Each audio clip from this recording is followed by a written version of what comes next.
மாதம் அம்மனுக்கான மாதம்தான் என்றாலும் இந்த மாதத்தில் அன்னையை மட்டுமின்றி அனைத்து உயிர்களுக்கும் ஆதாரமாயிருக்கும் நீரை வழிபட்டு நன்றி தெரிவிக்கும் நாளாக ஆடிப்பெருக்கு திருநாள் அமைகிறது.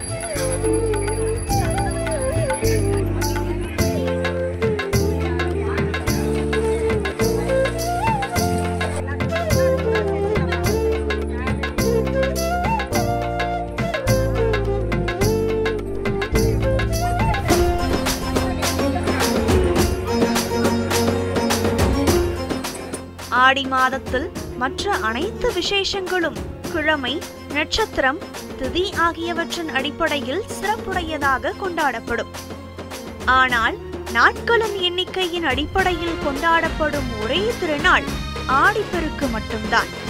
ஆடி மாதத்தின் 18வது நாள் ஆடிப்பெருக்காக கொண்டாடப்படுகிறது.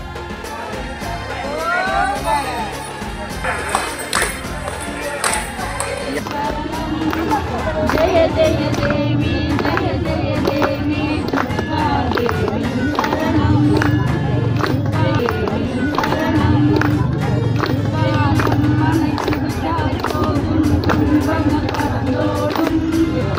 பஞ்சபூதங்களில் முக்கியமானது நீர். நீரிலிருந்தே உயிர்கள் தோன்றியதாக சொல்லப்படுகிறது. அதனால் நீரை போற்றி வணங்கி நீருக்கும் ஆறுகள் போன்ற நீர்நிலைகளுக்கும் நன்றி தெரிவிக்கும் நாளாக ஆடிப்பெருக்கு கொண்டாடப்படுகிறது.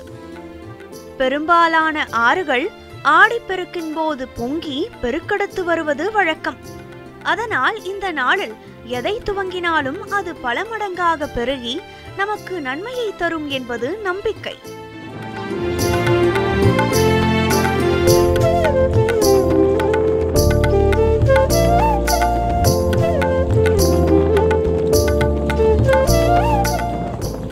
ஆற்று நீரையும் மழையையும் நம்பி விவசாயம் செய்யும் விவசாயிகள் ஆடி மாதம் விவசாய பணிகளை தொடங்கும் பொழுது எங்கள் குடும்பம் சிறப்பாக இருக்க வேண்டும் என நிலமகளையும் நீர்மகளையும் வேண்டிக் கொள்ளும் நாளாக ஆடிப்பெருக்கு திருநாளை கொண்டாடும் வழக்கம் ஏற்பட்டது. ஆடிப்பெருக்கன்று அருகிலுள்ள ஆற்றங்கரைக்கு சென்று அங்கு இலை போட்டு பல வகையான உணவுகள், பழங்கள் ஆகியவை படைத்து பச்சரிசியில் வெல்லம் கலந்து காப்பரிசி செய்து வைத்து படைப்பார்கள். வெற்றிலை பாக்கு, பூ ஆகியவை வைத்து தீபதூப ஆராதனை காட்டி வழிபடுவார்கள். ஆற்றிற்கு பூக்கள் தூவி வழிபடுவார்கள். திருமணமான புதுமண தம்பதிகள் ஆற்று நீரில் தங்களின் திருமண மாலையை இட்டு தங்களின் திருமண வாழ்க்கை மகிழ்ச்சியாக சிறப்புற அமைய வேண்டும் என்றும், ஆற்றில் நீர் பெருகி வருவதைப் போல் தங்களின் வாழ்க்கையில் அனைத்து வளங்களும் பெருகி வம்சம் தழைத்து வளர வேண்டும் என்றும் வேண்டிக் கொள்வார்கள். கும்பகோணம் தான் எங்கள் சொந்த ஊர்.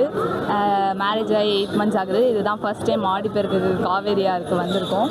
இங்கே வந்து பழங்கள்லாம் வச்சு பூஜை பண்ணிவிட்டு இப்போ தான் மாலையெல்லாம் விட்டுட்டு பூஜை போட்டு கும்பிட்டோம்.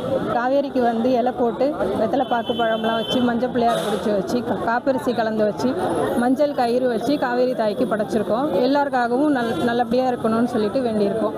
நாடு, நிலம், மண், ஊர் எல்லாம் செழிச்சிருக்க காவிரி தாய்க்கு நன்றி தெரிவிக்கிறது.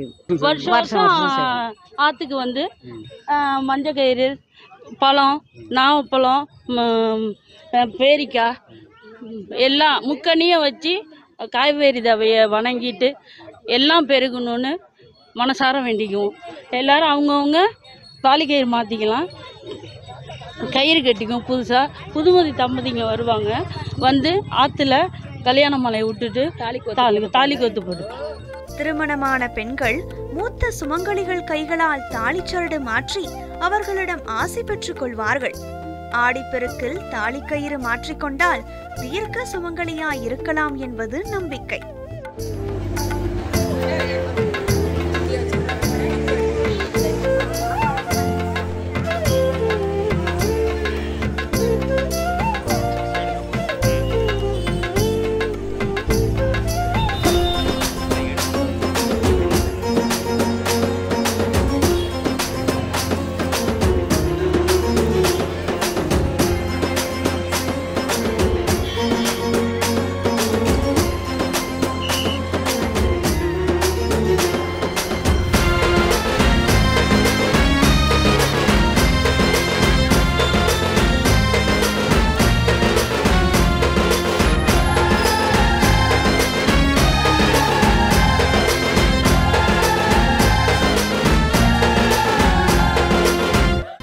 ஆடிப்பெருக்கு நாளில் புதிதாக திருமணமான பெண்கள் தாலிப்பெருக்கி போட்டுக்கொள்வதோடு திருமணமாகாத பெண்களும் நோன்பிருந்து மஞ்சள் கயிற்றை அணிவது வழக்கமாக உள்ளது.